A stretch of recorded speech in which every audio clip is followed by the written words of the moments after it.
Béráim, hoztam nektek olyan ritka és vicces játékot, hogy jaj, mert 2 éve akkora gamer lettem.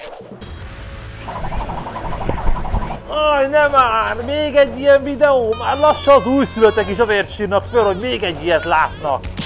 Ez sokkal többről szólt ez szerencsétlen térmárészhez. Nem elég, hogy az új sorozatot költséges és senkit nem érdekel, még a technika is állandóan szivat. Vissza kell térned! Soha! Az emberek a korral változnak, és én most jól érzem magam! Tudtam a válaszod, kezdjük! Ha ettől a játéktól nem megy el a kedved, akkor semmitől! It all began in 1972 with a bunch of Silicon Valley rebels who quit their boring 9-to-5 engineering jobs to pursue a computer games dream.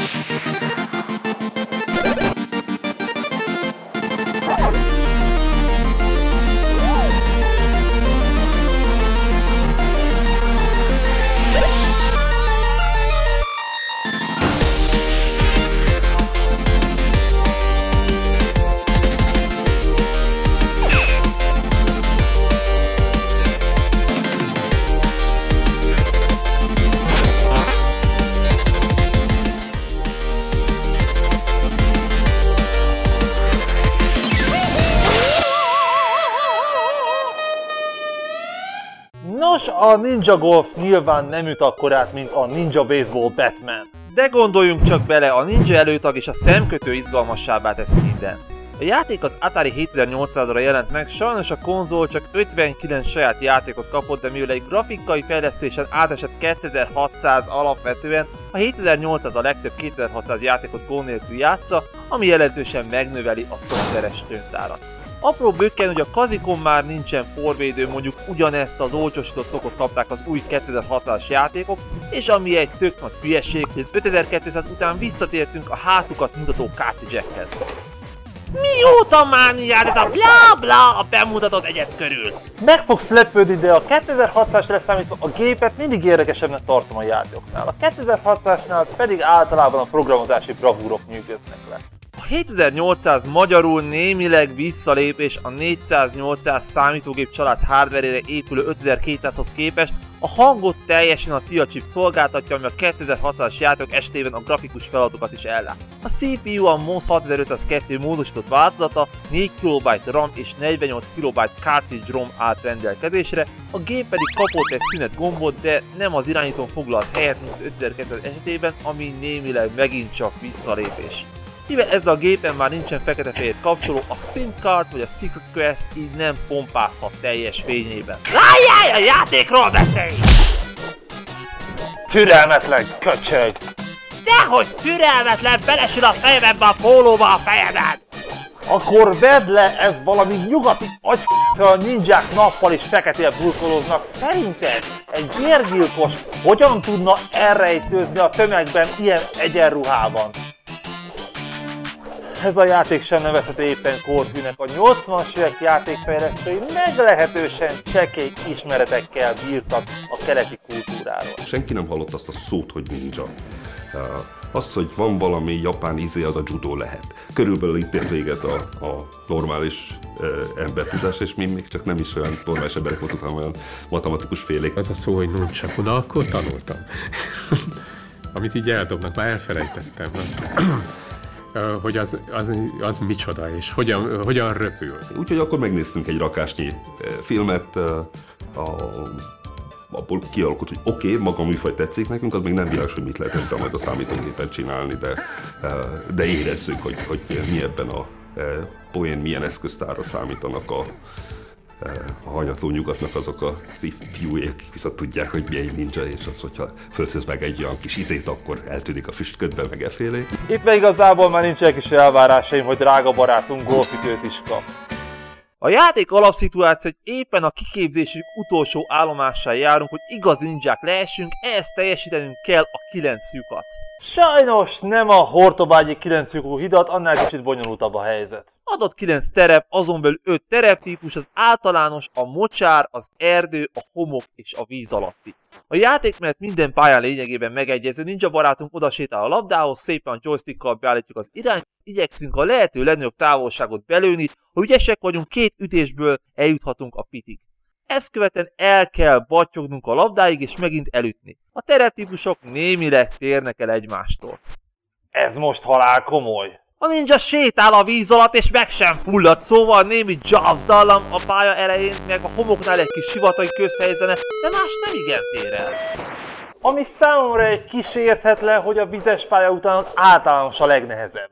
Ennek egyszerű oka van, minden terepen ugyanazok a színes ninja szégyencsapatok jönnek ellenünk, valamint egy állatfajta, az általánosnál ez a pocokutya dobál bennünket a kakájával, a mocsárban óriásbékák volálkodnak, a sivatagban kobrák várják, hogy ledobócsillagozzuk őket, az erdőben madarak ejtik elpazarolt utodaikat messzes vázba csomagolva a fejünkre, a víz alatt pedig cápák úsznak át.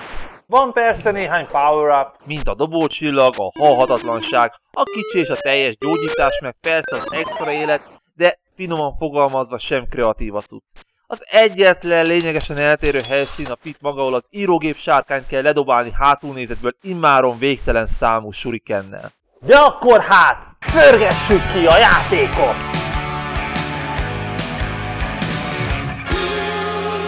Tell me the story, tell me the legend, tell me the tales of war. Tell me just one time what it was like before. Oh, bring me the feeling right in that moment when a heart for battle cries. Find me the treasure where the legend lies. If I were a noble ancient knight, I'd stand by your side to rule and fight. It will always feel the same when I call out your name. Ninja survive. If you miss something to hide.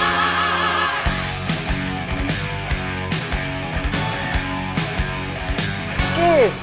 Befejeztem! Fél óra alatt első próbálkozásra teljes értékű ninja lettem. Őszinte leszek veled, Dani Nekülték. Ez a játék nem volt sem nehéz, sem pedig idegesítő. Inkább olyan unalmas. A pályák sajnos nem igen változnak, mindenkit lerúgunk, a cápákat és a földőket átugorjuk, majd lecsapjuk a sárkányt. Az Atari 7800 már régen nem az a pongszerű buta gép, mint az Atari 2600 volt, sokkal több sprite-ot tudott például helyett megjeleníteni, mint a kor legmeghatározóbb otthoni konzolja, az NES, a programozása is lényegesen észszerű volt, mint kis tesójáé. Éppen ezért még az Atari 2600-as játék estére a bújításokra nem igen tudok haragudni, és ez a konzolon minden egyes bonyolultabb játék egy kisebb programozási mestermunkának tekinthető, addig a 7800 estében a személytelen és jellegtelen játék, mert sajnos egészen a Jaguarig elkísérte az Atari konzolok játékait, nagyon-nagyon kevés. Szóval az Atari 2600 játékokra nem tudnál haragudni? Többnyire nem. Akkor nyilván nem bánod, hogy ezek teljesen véletlenül nálam voltak. A Kung Fu Master és a Double Dragon az Atari 2600-ra! Jaj, ne is mondd, az előbb egy 1980-es beat'em up arcade játék az IREM gondozásában és szinte minden 80-as évbeli platformon megjelent, Japánban Spartan X néven, a Double Dragon pedig az egyik legismertebb beat'em up széria, hogy 1988-ban indult arcade játékét útján és a Techno Japan gondozásában, mely nem csak folytásokat, de a crossovereket, Marvel és maga képregét, valamint rajzfilm és filmadaptációt is megért. Az eddig korrekt? Többnyire igen. Látod, más is tud Wikipédiát olvasni, na gyerünk, szenvedjek kicsit! Kezdjük a Kung Fu Masterrel!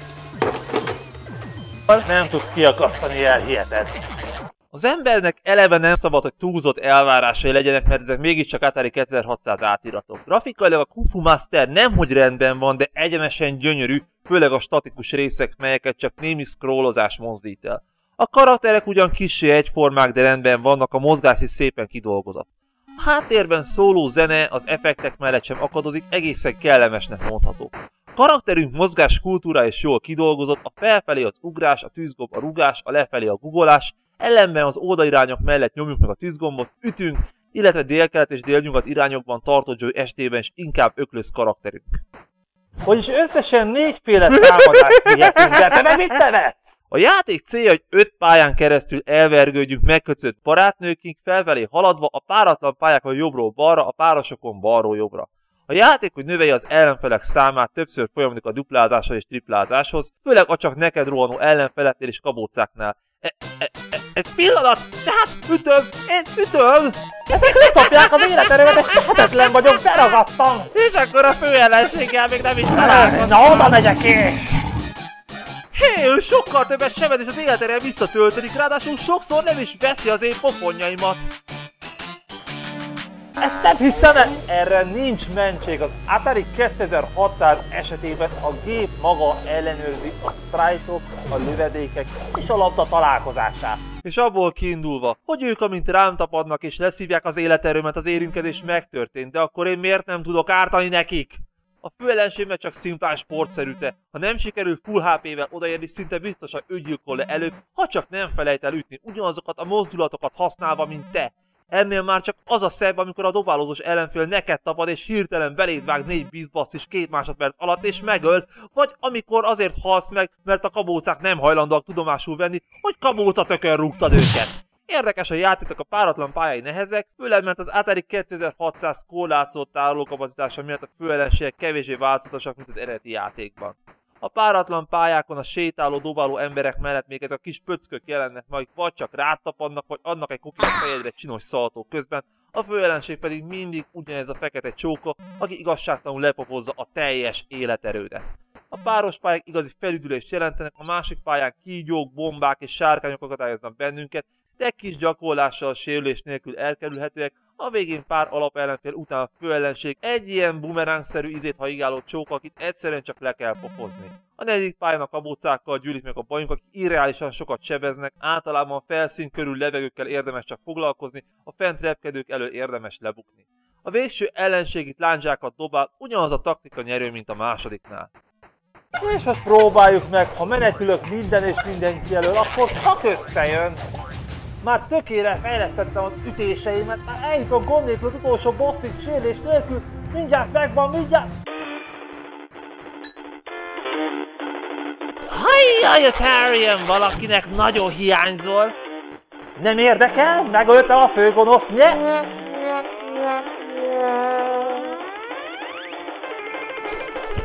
Feladom. Tudni akarod, ki keresed? Tessék! Erről a számról tetszett keresni, és ahogy látom, nem is először. Jaj, elnézést, téves lett valamelyik kolléganőmet mentettem el ezzel a számmal, de most már kitörlöm. Elnézést, hogy zavartam. Semmi gond, viszont hallásra. Ez vénasszony miatt elveszett másfél órányi munkát, hát nem csodálatos! Fogd be! Miért nem űzzük el ezt a csalódottságot egy kis Double Ne csináld, ez a Double Dragon, ez nem lehet olyan rossz. Várd ki a végét! A Double Dragon széria az NES játéktárnak az egyik megkerülhetetlen darabja, melyben Bill és Jimmy együtt menne bucira verni barátnőjük elrablóját és bandáját. Az első játék különlegessége volt, hogy volt benne egy versus játékmód is, amiben egy azon karakterrel verhetük össze egymást. Akkoriban még álmodni sem mertünk ilyen jellegű bunyós játékokról. Ez a játék az Atari 2600 változatba is bekerült, így 2 horgás sapkás WC emblémával csépelhetjük egymást, ami kb. Akkora élvezett fél perc után, mint megerőszakolni egy mozgójármű kipufogó csövét. Választhatunk, hogy egyedül vagy megunt barátunkkal vágunk neki az akciónak. Várj, beülök mellét szenvedni! Igaz, hogy unlak, de nem vagy a barátom. Nézd már, ugyanannyi életere van legalapabb ellenségnek is, mint nekünk! Na nem már, ezt piszkosul utálom. Azt gondolták, hogy majd pofonok nélkül végigtoljuk a játékot? Rengeteg mozdulat van a játékban, alapesetben pofozunk, lefedével bekombinálva az irányba rúgunk, a felfelével ugróugrást végzünk, a fel irány pedig könyökölés hátrafelé. Szerintem végünk van! Nagy nehezen eljutunk a második képernyőre, de az ellenfelek piszkosul gyorsak, jól hárítanak és leterítenek. Őszintén ezt kiknek szánták, a videójátékokkal ismerkedő gyerekeknek? A grafika nagyon jó a VCS átlaghoz képest, a környezet felismerhető, a karakterek mozgása korrekt, bár furcsálom, hogy főseink pont úgy festenek, mint a legalapabb ellen, csak a prostik és a mellák kaptak más küllemet, meg vannak ezek a banánemberkék fasz. A játékmenet az Atari korlátai miatt úgy fest, hogy van egy felső és alsó küzdőtér, amennyiben ketten vagyunk, Jimmy és Billy nem nézhetnek át egymáshoz egy pacsiért, de egyszerre mi magunk is csak egy ellenfelet gyepálhatunk. Pedig amilyen igazságos a harcrendszer, elbírnék 3-ban is egyszerre. A játék egyszerűen irreálisan nehéz. Meghalunk és meghalunk. Ez a játék már majdnem annyira szar, mint az animék, amiket együtt néztünk meg. Végre! Csak kimondtad! Pixelekbe süppeszted az agyad, elszórod a keresedet, állandóan baj van a felvételekkel. Az animéket csak megnézted és leszóltad őket, most meg TV katócsöve már néha összezavarodik a DVD felvő rendre, nincs parádét csinál a keserves munkádból, most kaptál egy easy capet, de az lázad a hangrögzítés ellen és néha benyeli a színeket. Nem lenne egyszerűbb ismét csak végignézni valamit és leoltani? Igazad lehet. Hülye ötlet volt az egész. Add a kezed! Hagyjuk ezeket a primitív játékokat, és végezzünk ismét férfi munkát! Az a baj, hogy gondolkoztam. A primitív játékokkal primitíven kell játszani. Mi van? Akkor adj! Kapcsolj ki! Kezdjük! Kung Fu Master!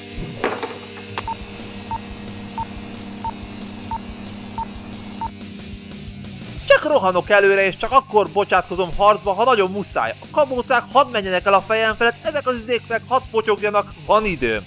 Néha megöl a boss, de kitizgat, én csak googolok és ütöm, csak van egy pici HP-m. A fene sem gondoltam, hogy ezekhez a törpe izékhez elég, ha felugrom, belehalnak az ütközésbe.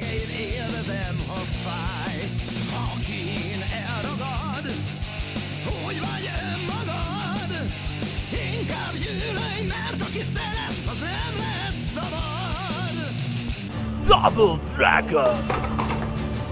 Az ilyen játékban mindig van a mesterséges intelligenciának valami csődle, majd csak, ha-ha, nézd már a könyököm! Erre gondoltam volna utoljára, hülyére könyökölöm őket! Most végig fogod ezt csinálni! Talán a könyöködön jön ki? Drága szarim és barátom, nem kell taktikázni, ha ilyen csodálatos könyökkel áldott meg az élet. Még a nagy melákok is összeestek a beton kemény hajlataim árnyékában. A csajokat is melbevágó élményben részesítem. És kész! Kész? Game Overt kaptál, meghaltál! És nem kell minden játékot kipörgetnem ahhoz, hogy győztes legyek. A legtöbben már valószínűleg felgyújtották volna a játékot a géppel együtt az első képernyőn. De lássuk csak, hogy ma mit is tanultam. Hogy 40 éve elfelejtett vackokra verred a drága idődet és mást is. Nem. Hogy a primitív mindig kiszorítja az észszerűt. Gresham törvény. Nekem még mindig fegyverem van! Ne bassz!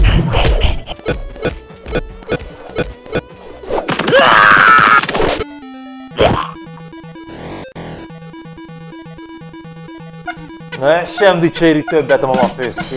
Akkor hát most már tényleg ne hagyjuk, hogy mindenféle hülyeségek térítsék el az informatika történet ezen rendkívül fontos szeletét, mely megelőzte a kultikussá vált Commodore 64 számítógépet, de elsőként tudott megfizető áron a háztartásokba, de csak a munkahelyeden, illetve az iskolában ragadjon a billentyűzet a reggeli kakaótól. Úgyhogy következzék a hatalmas, átfogó Commodore VIC-20 bemutató egy Atari szemszögéből.